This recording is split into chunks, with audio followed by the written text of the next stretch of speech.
esta cápsula veremos algunas herramientas administrativas tradicionales, pero en Windows 8.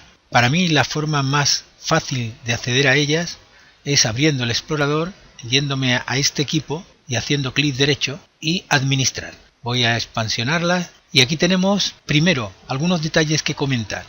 Si os fijáis en el panel de la izquierda empieza diciendo que esto es administración del equipo local. Efectivamente podemos administrar localmente el equipo o bien podríamos hacer clic derecho y conectar con otro equipo siempre que a ese otro equipo le hubiéramos otorgado la posibilidad de ser administrado remotamente. Si hacemos eso, desde aquí esta herramienta de administración local se convertiría en administración remota. No todas las herramientas serían válidas, pero muchas de ellas podríamos utilizar. Pero ya veremos eso en otra ocasión.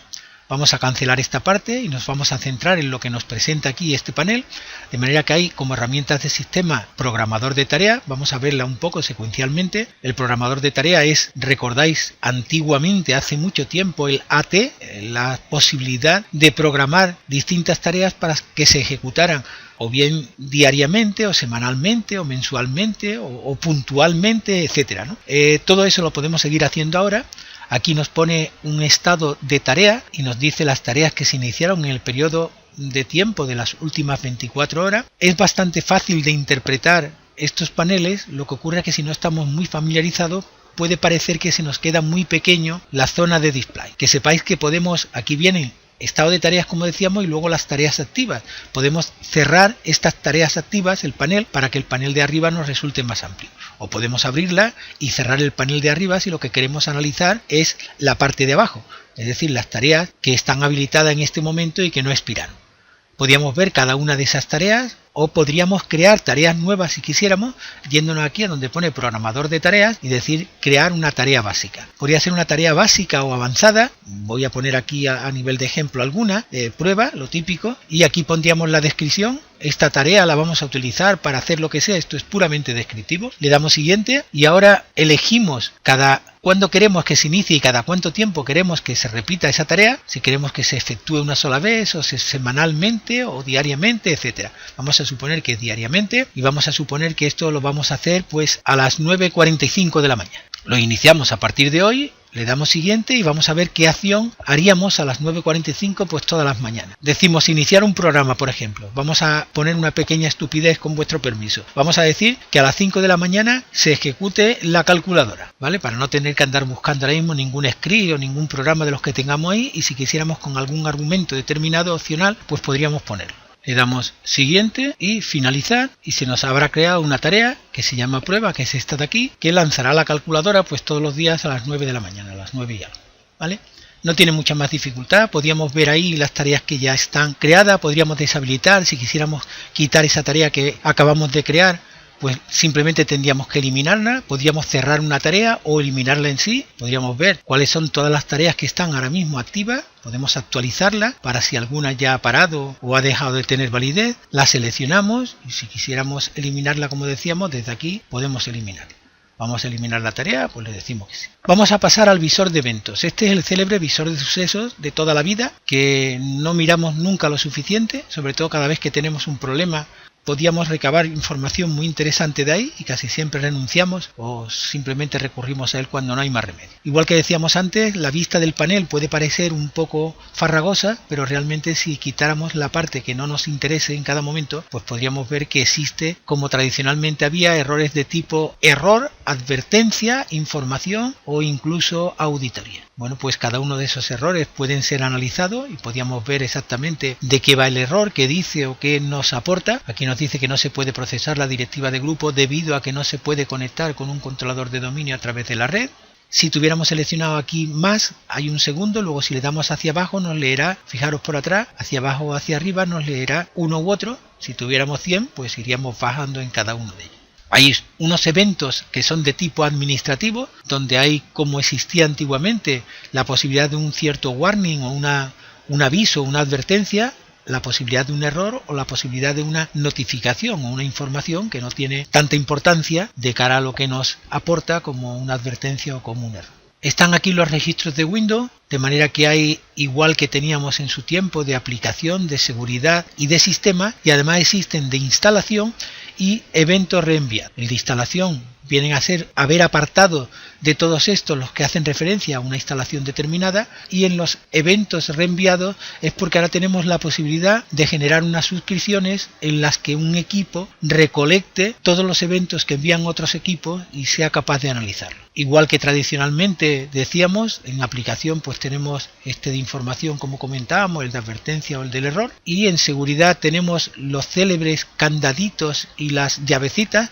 para indicar que se ha llevado a cabo con éxito o que no se ha podido completar el suceso que quiera que sea. El de instalación que decíamos que es nuevo, en este caso ahora mismo aquí no tenemos ninguno, y el de la parte de sistema también tradicional y como siempre. Tareas que podemos hacer en este tercer panel, vemos que podríamos abrir un registro guardado o guardar todos los eventos o actualizarlo o copiar, etcétera, etcétera. Y luego los eventos reenviados, en este caso tampoco tenemos ninguno, que serían, como he dicho, los que han sido objeto de envío por parte de otros PCs a los que hemos programado para recolectarlo aquí nosotros. Hay un registro de aplicaciones y servicios, también bastante interesante, donde están agrupados esos eventos por los que hacen mención de hardware o los que hacen referencia a Internet Explorer o los propios de Microsoft, que luego hay un apartado de Windows y se abre tremendamente. De forma que fijaros, puede entrar con tremendo detalle en cuáles son los registros relacionados con aplicaciones, por ejemplo. Aquí hay muchos de información o cuáles son los relacionados con audio. Cierro esto, Windows PowerShell, por ejemplo, y las célebres suscripciones que ya hemos comentado. Para poder trabajar con suscripciones, es lo que nos dice este pop-up que se ha abierto, el servicio recopilador de eventos debe de estar ejecutándose. No lo vamos a poner en marcha. Tenemos desde aquí la posibilidad de carpetas compartidas. Son tradicionales, como siempre, no perderemos mucho tiempo en ellas. Tenemos un apartado de recursos compartidos, otro de sesiones y otro de archivos abiertos. En recursos compartidos, por ejemplo, yo podría compartir un recurso determinado del equipo desde aquí, pues simplemente diciendo nuevo recurso compartido. Aparece un asistente y diríamos, bueno, ¿qué ventaja tiene compartir desde aquí? Porque fijaros que al final yo entro y digo, voy a compartir, pues no sé, las imágenes, por ejemplo. Entonces comparto las imágenes como picture y le pongo aquí una descripción, conjunto de imágenes, lo que quiera que sea, y le doy los permisos correspondientes, en este caso de solo lectura, por ejemplo. ¿Vale? Le damos finalizar y acabo de crearme un recurso compartido en el PC0, como podría haberlo hecho desde aquí. Yo podría haberme ido desde aquí y haberle dicho propiedades y compartir o compartir con. De forma que voy a cambiar esto porque no tiene activada la detección de redes, y ahora si nos vamos al PC0 veréis que aparecen aquí ese recurso compartido de imágenes. Decíamos, ¿qué ventaja tiene compartir por aquí? Pues que podemos compartir en equipos remotos. Para hacerlo en un equipo local quizás no merece la pena, pero de esta manera podríamos compartir valiéndonos del admin $, del recurso compartido administrativo del equipo remoto, cualquier recurso en dicho equipo. Cerramos esto de aquí, volvemos donde estábamos. Podríamos ver qué sesiones hay o qué archivos abiertos, etcétera.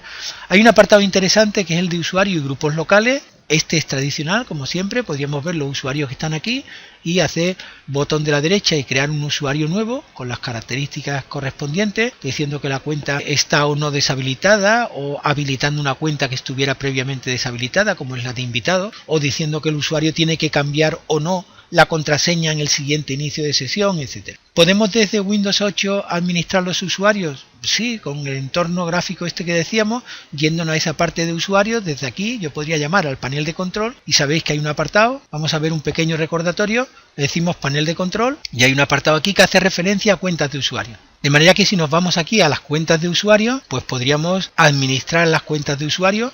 En este caso nada más que tenemos un usuario, pero podríamos agregar usuarios nuevos, etc. La otra manera de hacerlo, que es la antigua tradicional, la heredada, es esta que estábamos comentando desde aquí. Con una cierta ventaja también, y es que podríamos también desde aquí tocar la parte de grupos, crear grupos nuevos, meter usuarios dentro de grupos, etcétera. ¿Qué nos queda por ahí aún interesante? Una parte relacionada con el rendimiento, de forma que hay una herramienta de supervisión que analiza el rendimiento del equipo, ya tradicional, tremendamente conocida, y la hemos utilizado, pues yo recuerdo que desde NT por lo menos, sigue funcionando prácticamente igual, con algunas mejoras, se han incluido muchos más objetos de rendimiento, pero la interfaz es la misma y podríamos desde aquí, por ejemplo, agregar. ¿Qué agregaríamos? Agregamos objetos de rendimiento, que es como se llaman cada uno de los objetos que aparecen aquí, sin necesidad de cargar protocolo SNMP como se hacía antiquísimamente ni nada de eso. Entonces ahora mismo desde aquí, si yo quiero cargar por ejemplo una instancia que haga referencia a memoria, pues me vengo aquí, selecciono la memoria, la expando y veo cuál es el contador, que es como se llaman a estos, vamos a llamarles subobjetos. Dentro de un objeto de rendimiento, estos subobjetos se llaman realmente contadores. Entonces, si yo quiero analizar el contador de bytes confirmados, pues le doy a agregar y empieza a analizarme los bytes confirmados. Vamos a ver si lo que queremos es analizar algún contador del objeto, por ejemplo, pues procesador, seleccionamos procesador, podemos seleccionar también distintas instancias si tuviéramos más de un procesador y, por ejemplo, el tanto por ciento de interrupción del procesador. Le damos a agregar y el tanto por ciento de usuario, por ejemplo. Y así podríamos seleccionar lo que quisiéramos, le damos a aceptar y todo eso quedaría incluido aquí. Lo que hemos seleccionado realmente es poco significativo, bueno, pues nos sirve para que veamos cómo podríamos modificar esta escala. Podemos modificar la escala en particular de cualquiera de esos contadores, por ejemplo este contador. Si le damos aquí en las propiedades, pues podríamos decir que la escala en vez de ser de 1, pues fuera de 001, ¿vale? Vamos a ver si eso nos afecta más o menos, no representa mucho más. Como todo está muy bajito, podríamos cambiar la escala del gráfico en sí. Le damos a propiedades, nos venimos al gráfico y decimos que en vez de estar representándolo sobre el 100%, pues lo represente sobre el 10, por ejemplo. Le decimos aplicar y aceptar y vemos que ya esto sí es un poco más representativo. En fin, estamos simplemente para que veáis cómo funcionan las herramientas. Hay un conjunto recopilador de datos que es el que corresponde a esos datos que decíamos producto de la suscripción son enviados por los equipos remotos. Si lo hubiéramos montado, pues podríamos verlo desde aquí. Y luego un conjunto de informes igual que teníamos antes, solo que ahora perfectamente separados unos de otros. Tenemos aquí el administrador de dispositivos clásico de toda la vida, en el que podemos pues ver si existe algún dispositivo que tenga algún controlador que no esté correcto, que haya que buscar un controlador nuevo, actualizar el controlador, algún dispositivo que esté deshabilitado. Todo esto lo iríamos viendo por aquí, porque había una flechita hacia abajo indicando que está deshabilitado, o si hubiera algún problema con un signo de admiración encima, etcétera, etcétera. ¿Qué más cositas? Tenemos aquí la parte de almacenamiento, podemos ver la parte de administración de disco, que también la tenemos por algún otro sitio, pero aquí nos resulta, es el Disk Management célebre, nos resulta pues relativamente cómodo también tenerlo dentro de la misma consola. Y aquí podríamos pues borrar o crear particiones, modificar la situación de un disco, convertir en disco dinámico un disco que fuera estático, etcétera, etcétera. Y por último nos quedan aquí servicios y aplicaciones, de manera que hay un apartado, empezamos por el de abajo, que es el del control de VMI. Como sabéis, VMI es la instrumentación de Windows. Podríamos crear filtros de VMI, sobre todo muy útiles para muchas cosas, pero sobre todo para GPO, de manera que esto es capaz de detectarnos cuáles son los equipos que tienen instalado el sistema operativo tal o cual, o qué equipos tienen una determinada tarjeta. Y decíamos que habíamos empezado por el segundo, el primero es el de los servicios. Lo que vemos desde aquí, si pulsamos en servicios, sería exactamente lo mismo que veríamos si desde aquí le damos a servicios MSC. Es la misma consola, de manera que